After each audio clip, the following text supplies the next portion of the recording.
Wow. What a wonderful bunch of colorful, crazy characters you are. I love it. Welcome to our warm-up and to Immersive X 2024, the next reality conference.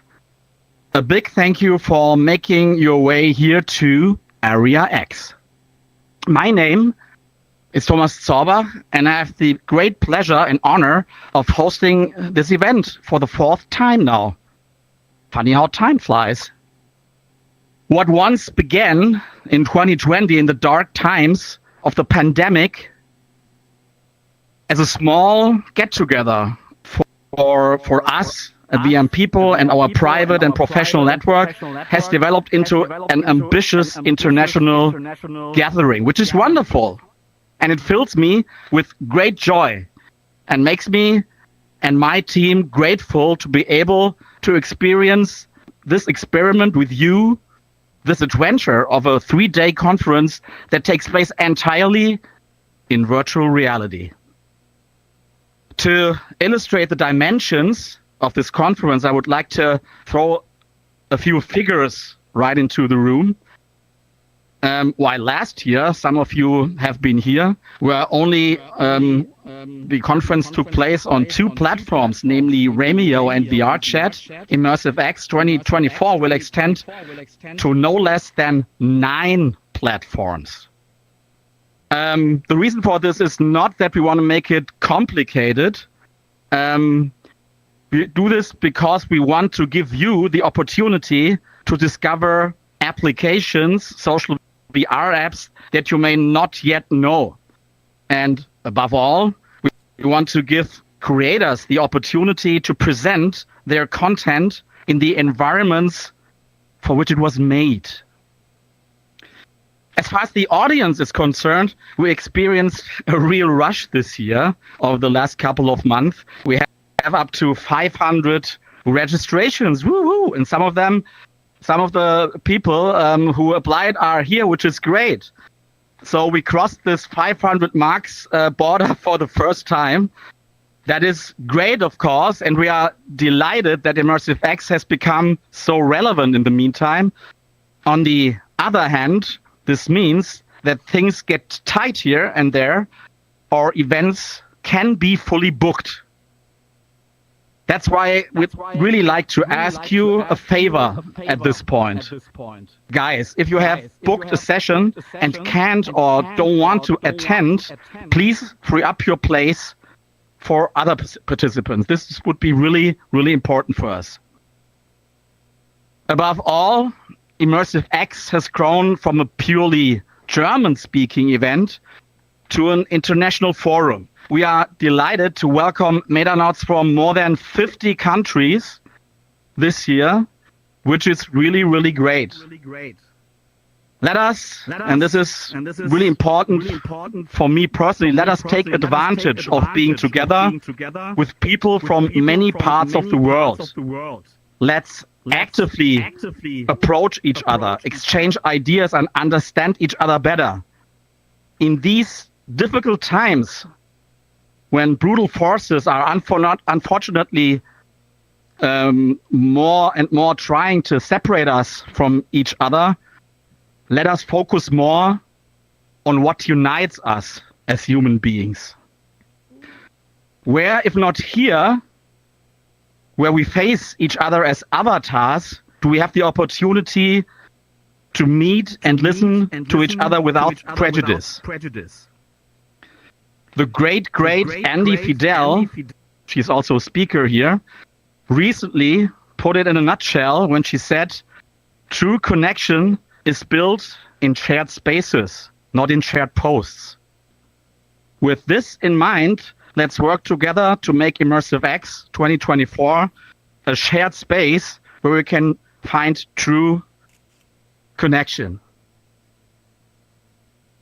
A few words about the space you are in right now. From the very beginning, our Area X has been the heart of the conference. That will also be the case this year. Area X is meant to be our central hub. It is always open during the conference hours. Here you can make appointments, mingle with other metanauts, and maybe meet up speakers. Unfortunately, the Metaverse is still poor. There's always music. However, the solution of Area X we are in here right now is new. It was created by the great world builders of Viarium creative team, Shushu and Nico. Thank you very much for providing this place. Huge thank you for giving us a place here in the treehouse in the jungle. To be honest, the weather could be a bit better, but maybe this is something you can still work on for the next year.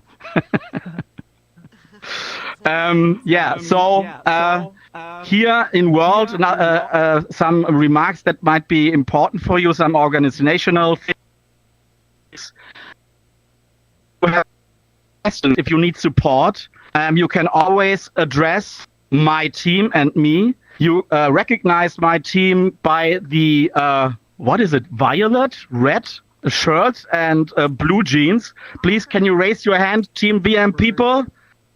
Play one more time, Stan Foley, VM Katharina. They will help you out as best as they can, and you can, if you have other issues, for example, if you cannot enter VR World, you can always approach our help desk, which is not open maybe 24/7, but at least at the conference hours, and you can reach it via Discord. Go to our help desk site, immersivex.de, and there you find all the information how to join your sessions. All right. So next slide, please. Let's move on to the actual subject of the warm-up. Maybe let me ask you first. Do you have any questions in regard to our organization? Maybe you could ask now before we move on to our actual subject. Questions? If you have questions, raise your hand. Jump in the air. No, it doesn't seem to be the case. So yeah, then. I got a question.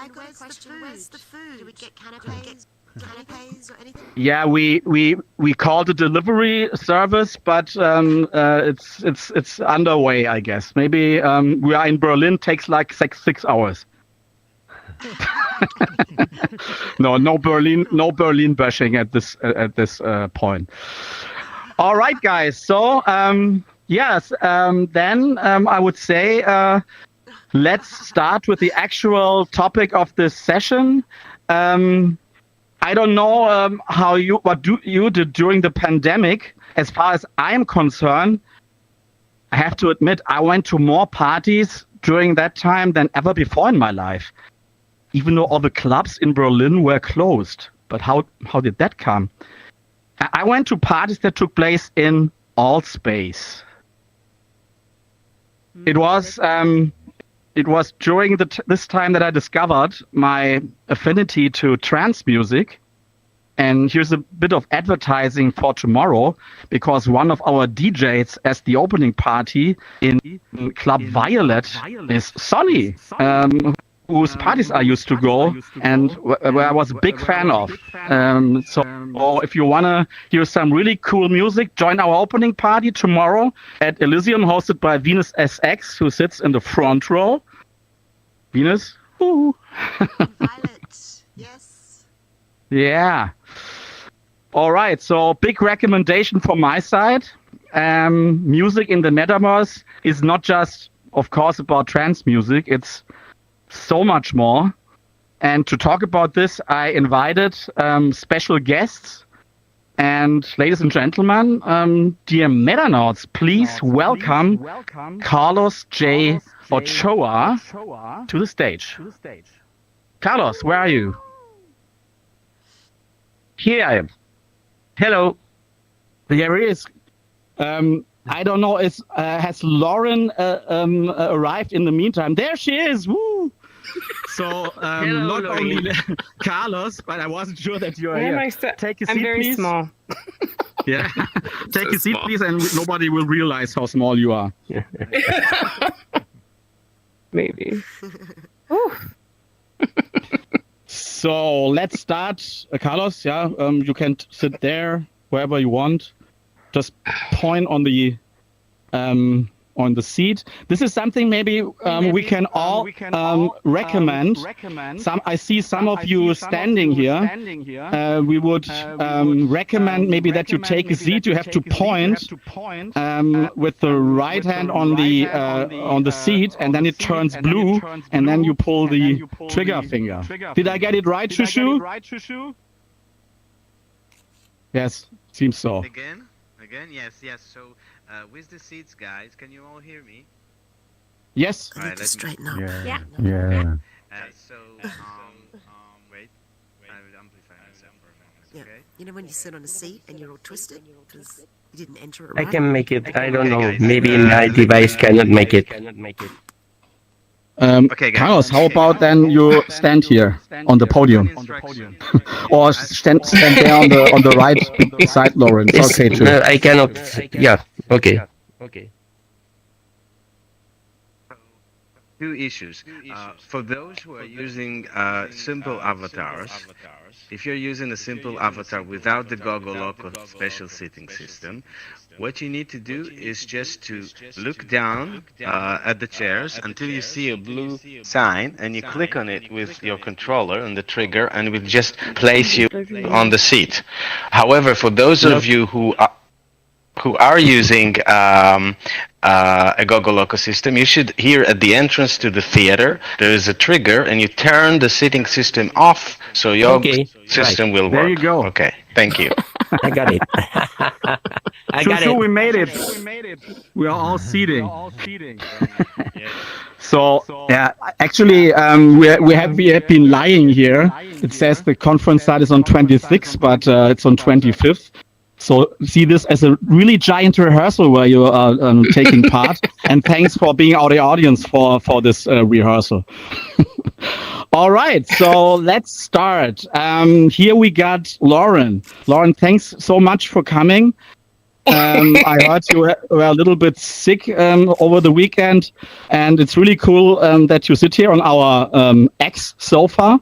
And yeah, the thing is, you see your name here, Lauren Michel, but you're also known as Metadiva. And I would suggest let's find out why that is the case. Show us the clip, Marcus.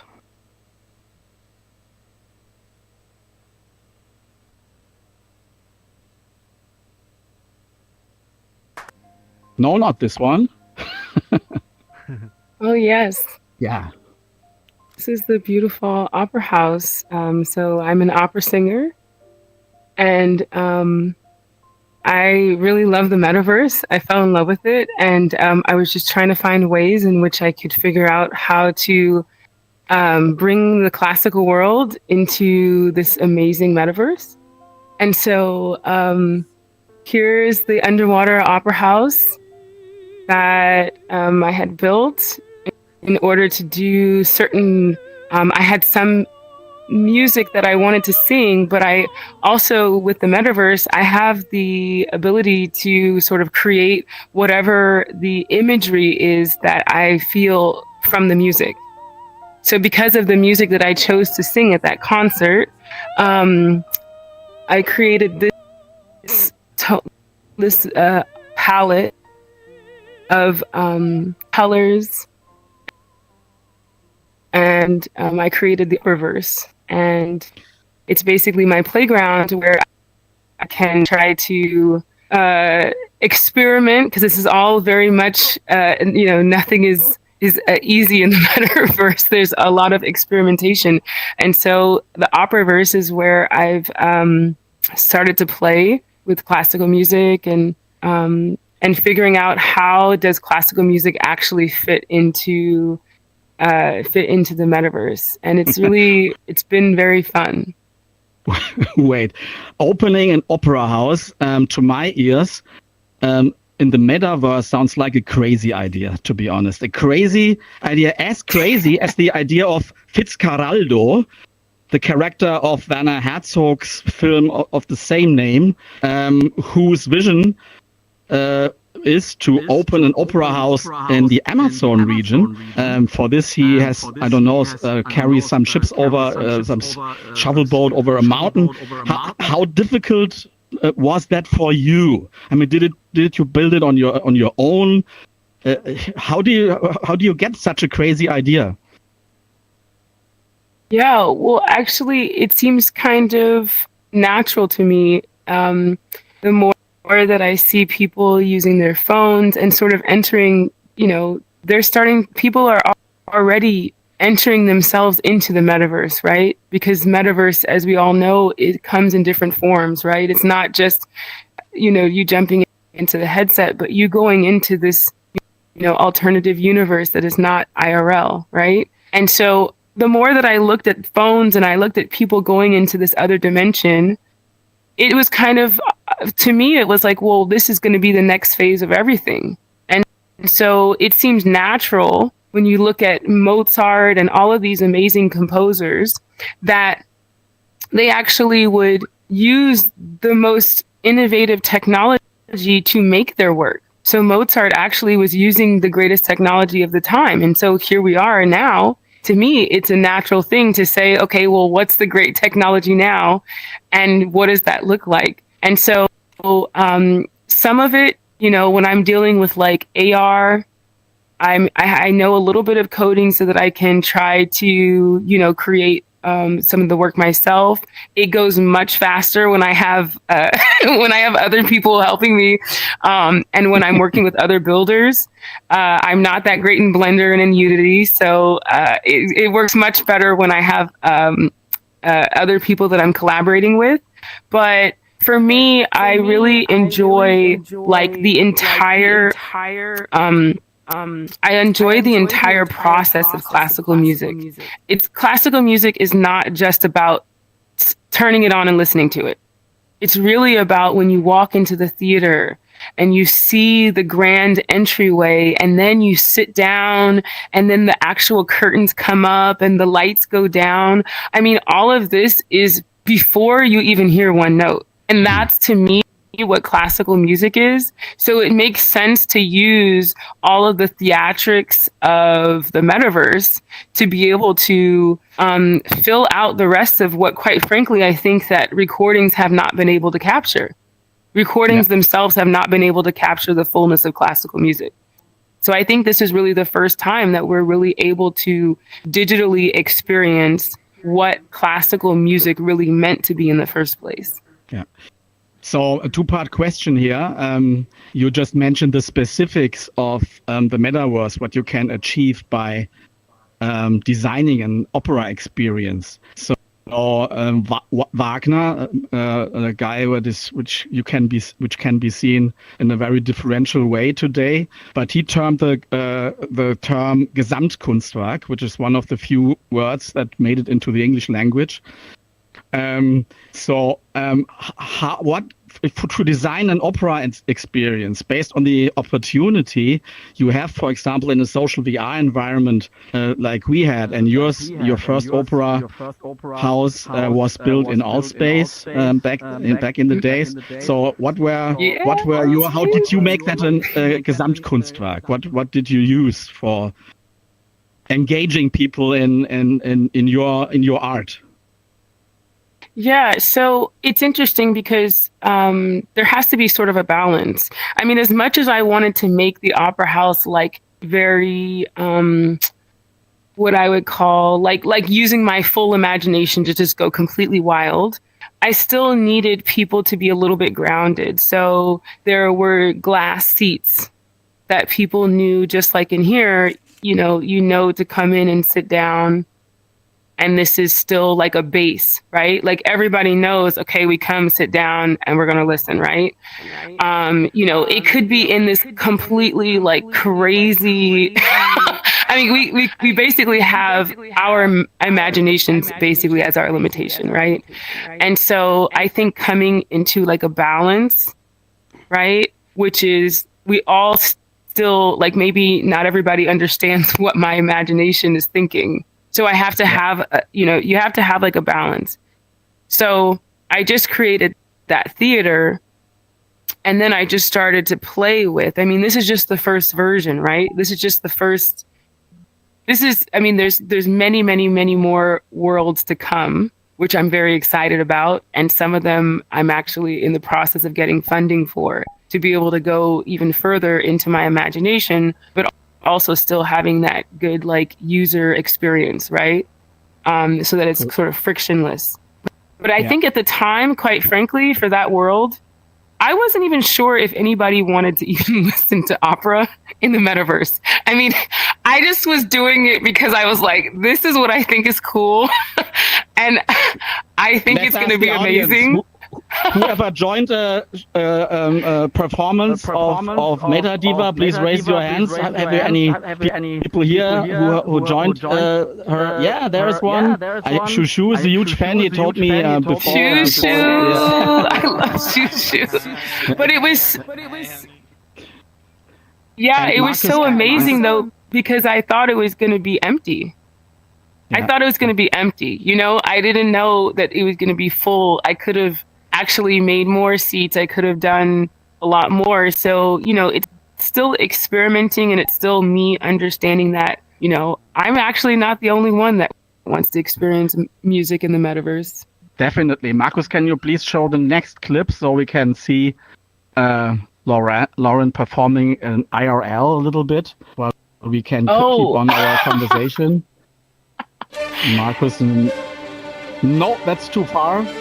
Once we need to go back. This is a little bit of a spoiler. We'll get to that. So, but maybe let's move on. My question would be: as I have been a very frequent Altspace user, and I didn't make it to your Opera House. But now with the demise of Altspace, what are your plans right now? Do you open it?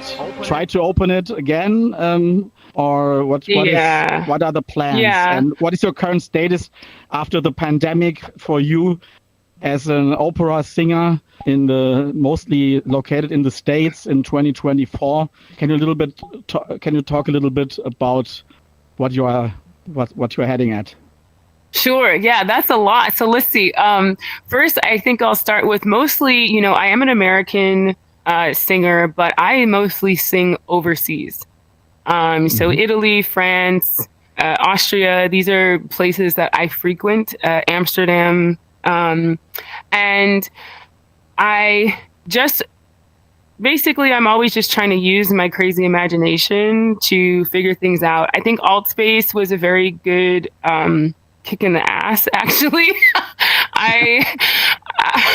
I mean, I think I was devastated like everyone, but I learned a really valuable lesson, which is that as much as I can build these worlds, if I build them on platforms that are not mine, then it's just not mine. And I don't have control over that. So at the moment, I'm trying to create an app so that I can at least have a home. I'm not saying that I'm not going to build in other places. So for example, right now I'm trying to import that specific opera house to VR chat. But, there's a lot of things that come along with that when it comes to Unity and stuff. So I don't mind I think in terms of all, right? I think that putting worlds into a VR chat and Altspace, whatever, Horizon Worlds, whatever it may be, Roblox, Decentraland, right? I do believe in all of these places. I think it's important to be kind of in all of them, but I also am building an actual Metaverse app.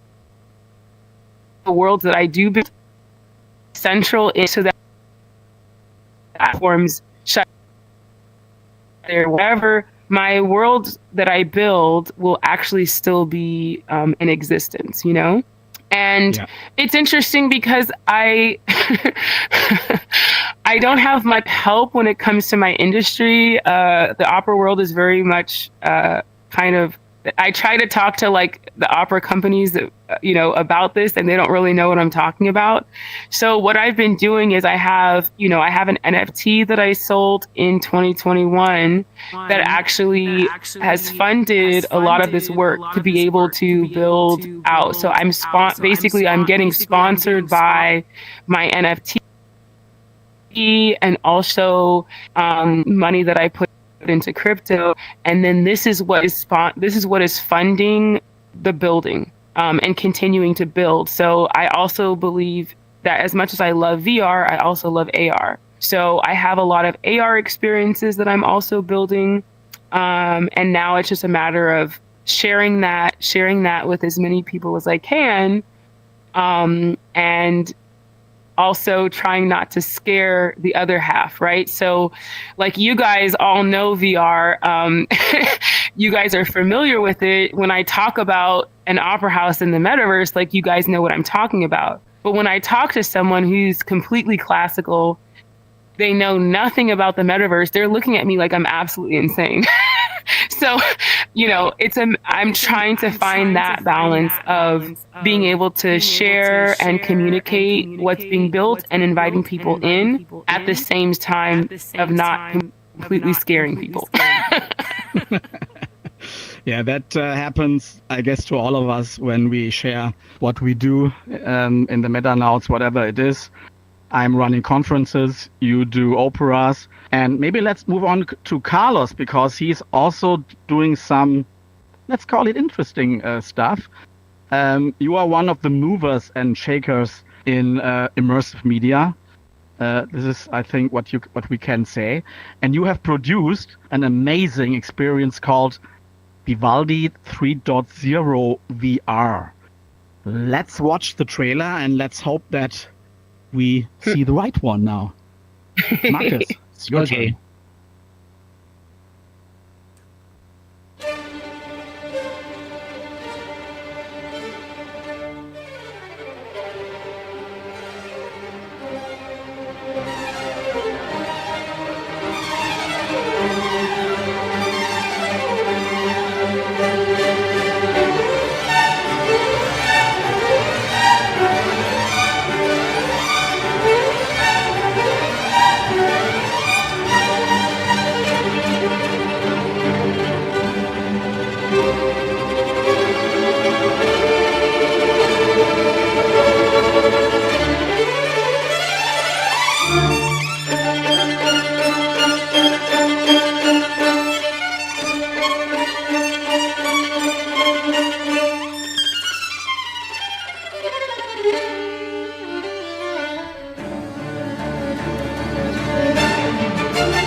Amazing.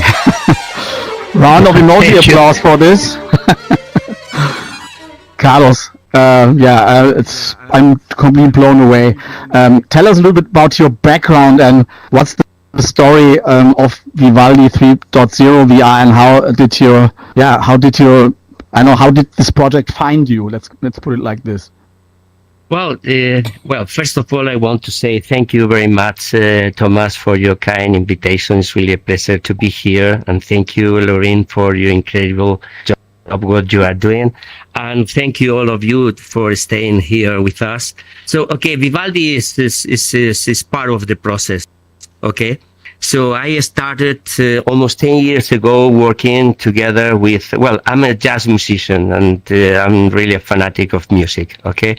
I was a developer of one of the Madrid jazz festivals, and we always were thinking how to integrate the technologies with the music, the sound, and all this experiment. So 10 years ago, we started to work together with some artists, and I'm sure all the others of you remember Tilt Brass. So we started to work with Oculus Rift and Tilt Brass to experiment with music. Just to in real life scenarios, okay, with big LED screens, to get perceptions and the feelings at what the artist and the sculptors and the painters feel when they were hearing some kind of music. This was the first evolution of the project. During the pandemic, the High School of Music Reina Sofia, which is an international school of classical music with more than 150 students from more than 20 countries, asked me to, because the pandemic, it was not possible for the students and the people to go to the theater, to prepare some kind of videos to put it in VR around the music of Mozart, Respighi, and Tchaikovsky. And I said, wow, can you imagine during the lockdown, all the students at home just watching classical music? Forget it. It's not going to work. So what we decided is to create together with a team of expert and storyline and storytelling about the convergence of all these musicians, the art, and the story that engage all these narrative around that. That it was the connection with nature and the history of the luthier, how the violin was built. Okay, so at the end we developed 13 360 films with ambisonic sound, and it was pretty amazing. Today, we spent more than 4 years covering all the schools around Spain, and more than 10,000 people already watched this experience, and they are still astonished with that. So, next step was the concept of Vivaldi. So we said, okay, the time is passing, so we need to jump to the future, and instead to watch the experience, we need to develop something new. You have to be part of the history, okay? So you have seen in the video that we spent, well, you can get an idea. We spent 3 months creating the storytelling, all the narrative, to think about what was in the mind of Vivaldi when he was creating the 4 seasons, and how Aram Malikian, I don't know if someone of you know Aram Malikian. Aram Malikian is one of the most incredible violinists in the world. He's touring around the world right now. And he came to me and said, Carlos, we want to do something together. So the thing is how we are going to tell the history about the 4 seasons in an interactive world, in a virtual world, okay? So then we start to think about the technology. We have to work with, let's say, ambisonic sound, which is the sound for us is absolutely a must, the quality of the sound. You saw that we recorded live sessions with 30 musicians, professional musicians, with the string orchestra and Aram Malikian. The other thing was the resolution of the video. The video was 8K, so we were working with 8K, and then we have to put all together in a virtual world. So we were looking for an incredible team, and in our team we had Andy Fidel for marketing, design, and promotion. We have Kaus and Christie. I know many of you know Kaus and Christie as developers. They were working for Outer Space and so on. We have an incredible team for 3D capture, because at least we recreate the hologram of Aram Malikian with a 3D scanner. And to put all these assets together in a VR device and to make it happen, it was a work of more than 6 months, okay? At least around 100 people working in this project. Now it's live. We are moving around the different schools and different festivals, and we want to start, and this is something absolutely new for you and all the audience. We are going to start a hybrid session. We were doing 2 prototypes in January. Hybrid session is a hybrid concert where you can see the holograms, and you can see the screens, and you can see the live performance in the theater. But we are going to start to think about the concept to move in this tour around the world with Aram Malikian and the concert live in the stage. In the way that you are going to see holograms. Yes, sorry. No, sorry, I didn't want to interrupt you, but I guess we have another clip where we see him play. Is he also in the winter trailer doing do we see him, the musician? Yeah. Okay, you can see it. You can see it. Yeah, yes. Marcos, We can see some examples. So the next clip, and then we can talk over it. I'd like to ask absolutely you, yes, please. As far as I understood, there is a educational purpose. No, this is not. No, this is unfortunately the one we didn't see. Okay. Now we can show this in the end, I would say, as a final. Okay. But now for Carlos's trailer for, yes, I guess it's here, for winter. And my question to you is, how did you realize an effect on younger people? I mean, yeah, when I was, I don't know, at the age of 15, 16, 17, I didn't find an access to music like this. And what do you think compared to other media? How does a VR experience help to somehow involve younger people more? And how do you do it? Are you going to schools with VR headsets? How is it taking place? Yeah, I can tell you something. Okay, the first thing is why classical music, okay? Classical music is like a universe that connects everybody. And this is a powerful experience, something that can engage everybody in the world, okay? The thing is that sometimes when I used to go to the first step to the schools or the academias of music, and then I said to you can imagine the young generations watching this and said, what are you going to talk about? Classical music? I said, no, forget it. How many of you have you ever heard something about Van Halen or rock stars or whatever? 1, 2, because now the young generations are looking at other spaces. I said, okay, have you heard your favorite guitarist? How fast is it? Okay, it's very fast. They said, can you imagine 30 musicians like you of your age playing 2 times faster at the same time? Impossible. I said, listen, this is Mozart, and Van Halen was copying the riffs from Mozart, and maybe you will know it, okay? And then everybody was like, what the hell are you doing? I didn't know that. So the connection between the musicians, the students, and the people in the audience was incredible. I can tell you more than 10,000 students right now with an average of 95%, they said, this is really a Tony's.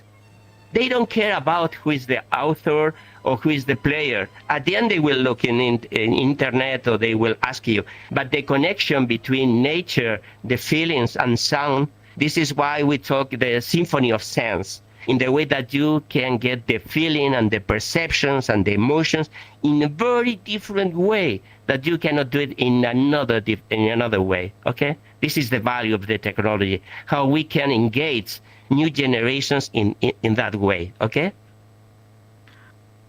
Great. Marcus, I would so the thing is sorry, just a second. When you see these are only videos, but when you are inside the experience, then you have the opportunity to take the violin or the different instruments and to play together with Ara Malikian. So the thing is, well, this is a joke. No, it's not a joke. So the movement and how to follow all the rhythms is part of the play. So there are different roles, there are different games that you have to explore. So there is no manual, so you have to identify, to explore, and discover by yourself. So this is really an immersive, interactive experience. Thank you, Thomas. Absolutely. If you allow, I would like to open it up now to the audience to ask you some questions. We are already proceeded in our schedule. So if you have any questions, please raise your hand. I see one by Wild Opus. Do you want to stand up maybe? And then you can talk. And Marcus, maybe you can put on Lauren's video if it is possible. That would be great for the Q&A. Oh. So, Hey. Yeah. Hey. Yeah, I had a question for both of you. I was curious, with performing in VR, there's often technical limitations and you have to do trade-offs around how much you're performing live, both with your movements and with your voice and your music, and then how much you can see what people are really looking like, and whether or not the performers are live in the session. And I'm curious about how you approach those trade-offs and what you thought was most important to your performance. Who wants to start? Lauren, maybe you? I'm going. Listen, it's not easy, honey. I mean, I think that the most difficult thing was the delay. So in order for me, because my voice is by trade loud, right? Like, that's the point of being an opera singer, is that I can, without a microphone, project across the orchestra and to the last row of the opera house, right? So my voice projects, which is not conducive for a headset that's picking up with a microphone right here. So what I end up doing is I have a nice microphone that I use, and then I channel that into like some type of a soundboard that will have like the orchestra pre-recorded because of the delay. right? Like, I mean, I would love to be able to just do this all live and everything like go perfectly, but it's just not possible. So for me, it was more important that I had my voice be live without peaking. And also, by doing all of that, streaming it into the board, and then the board streaming into VR meant that there was about a 15-second delay from my voice to my body.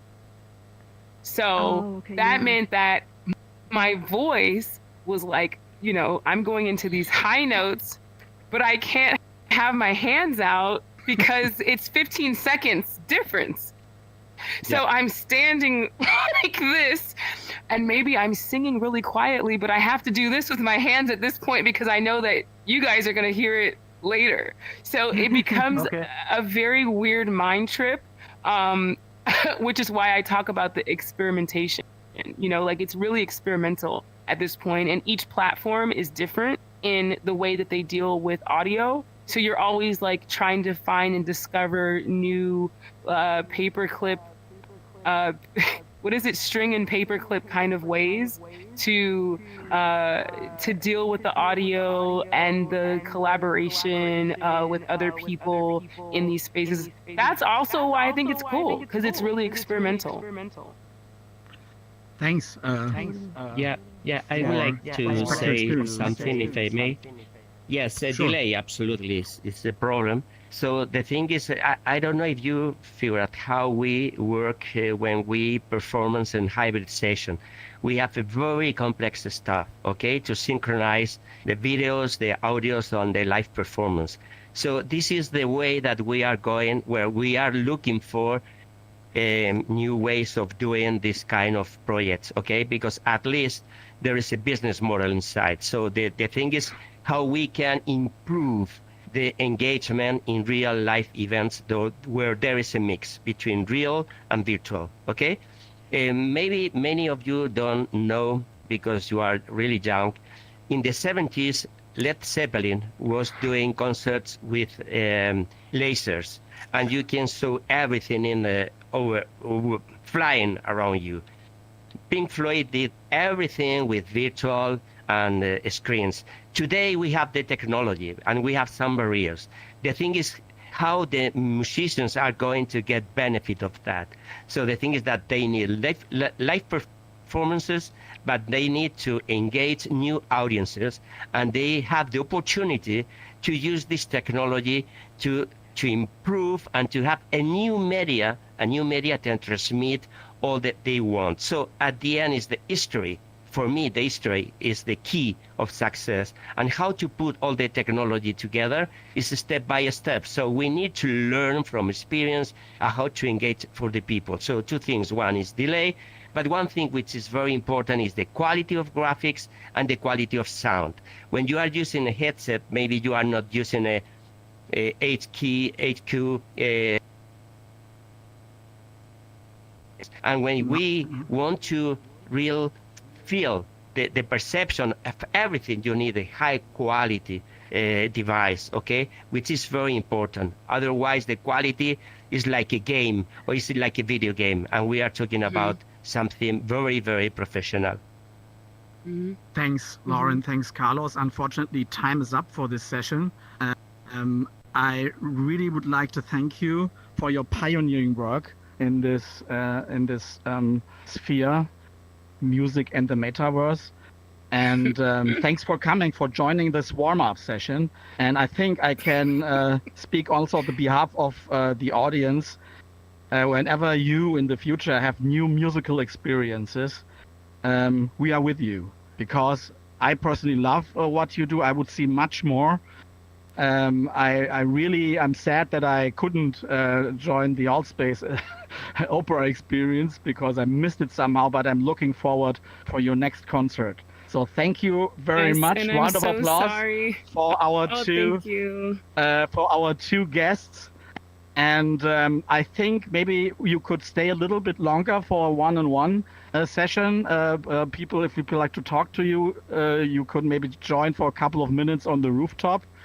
For those of you who are up for more, who are up for an encore, as you might say, in the music industry. There is more tonight because we have another session before the conference actually starts.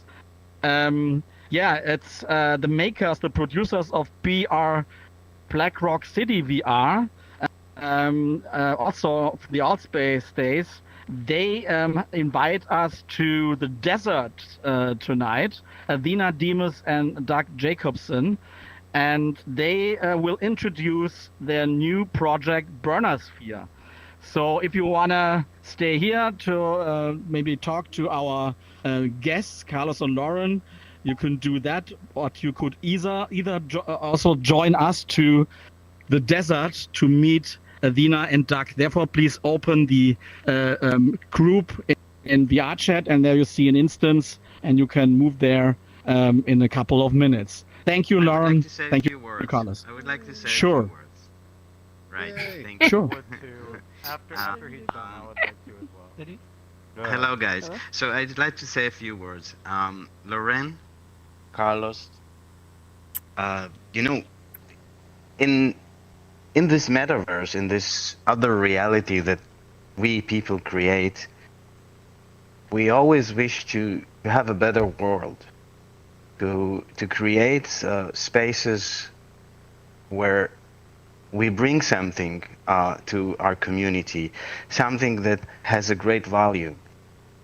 And both of you, as musicians, are highly qualified and talented, and your vision is impressive.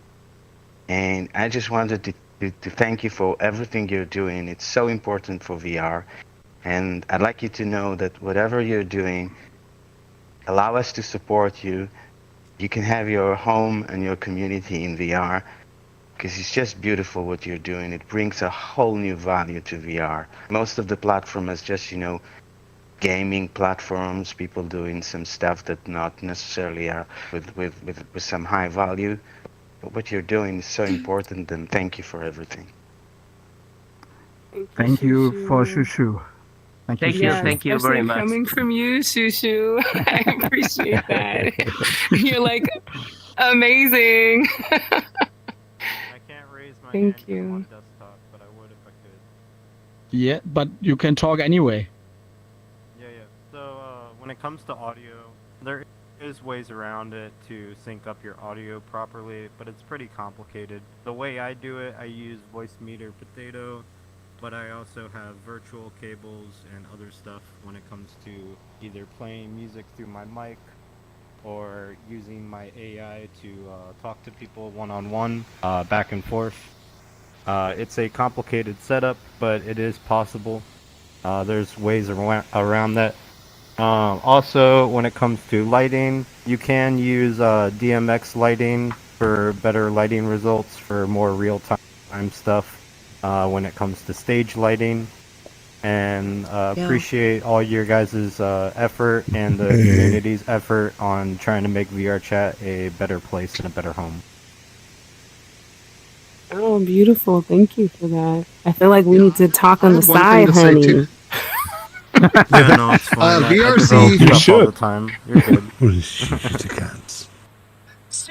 I had one thing to say. VRCDN is a great API with low latency if anyone's looking for something to stream their music in. It's called VRCDN.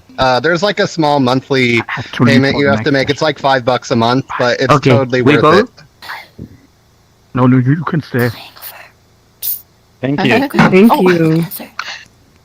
I just mashed my face into a painting. I'm like 6 inches Thank from the you. wall. Thank you. Alright, guys, You let's okay? go here to the main stage. There's some nice music and a nice view So from you the wanna balcony. go to the desert? The desert. Yeah. The Burning Man thing? Oh. Okay. Cat? Mhm. It's in the menu. It is. I have. So much different stuff I'm working on, Hey, Andy. How you doing, bro?